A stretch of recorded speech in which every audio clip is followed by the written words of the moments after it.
हम लोग यूनिट 5 की एक्सरसाइज कर रहे हैं। पेज नंबर 59 पे आए हैं आप लोग। यहाँ पर टॉपिक है हमारे पास ग्रामर का मेटाफर। मेटाफर जिसको उर्दू में कहते हैं इस्तारा। A figure of speech in which an implied comparison is made between two unlike things. ये एक ऐसा तर्ज़ कलाम है जिसमें दो मुख्तलिफ़ चीज़ों का कंपैरिजन किया जाता है जो एक दूसरे से मुख्तलिफ होती हैं। एग्जाम्पल देखें। He was a lion in the battle. वो एक शेर था लड़ाई में। वो लड़ाई में एक शेर था।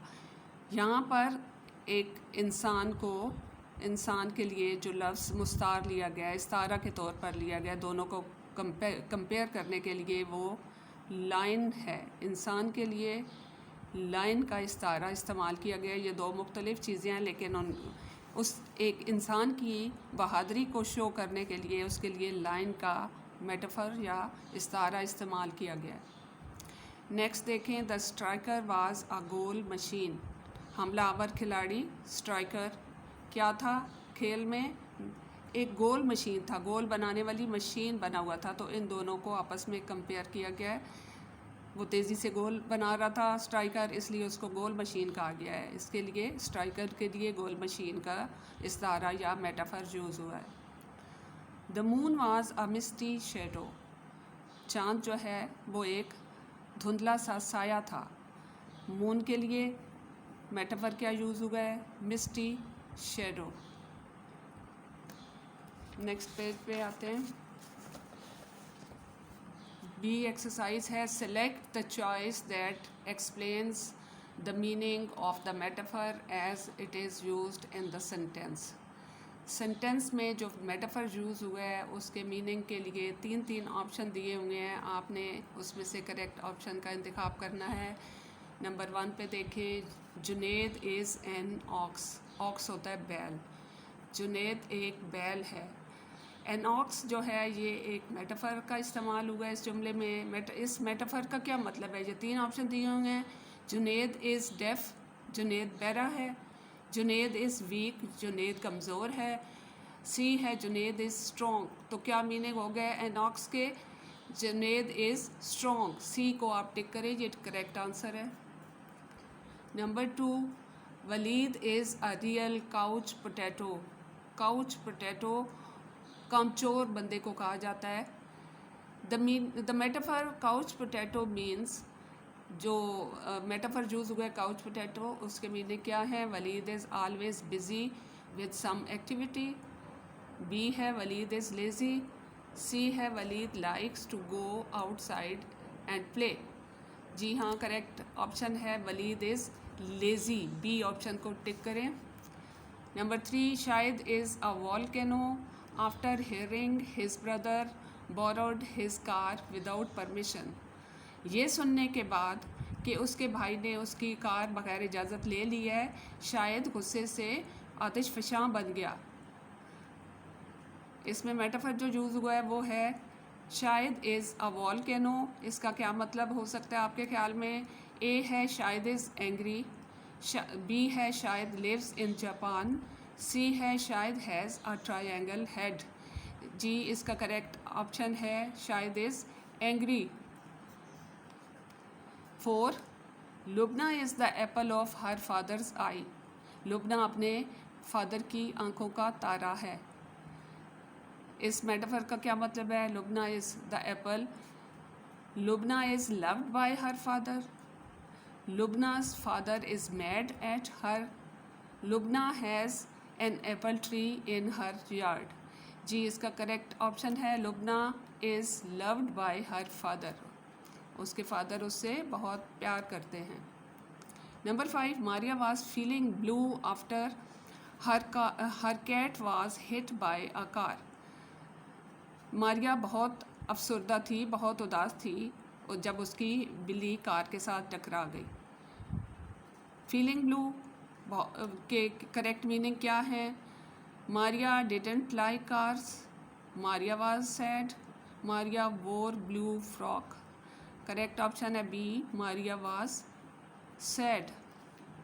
Number 6, Faraz is giant in his class, Faraz अपनी क्लास में एक जिन की तरह है। Towering a foot over his classmates, क्योंकि वो अपनी क्लास के बच्चों से तकरीबन 1 फुट लंबा होने की वजह से एक जिन की तरह है। तो इस metaphor Faraz is a giant का क्या मतलब है? Faraz is short, Faraz is from a fairy tale, Faraz is tall. Faraz is tall correct option है, सी पे टिक करें।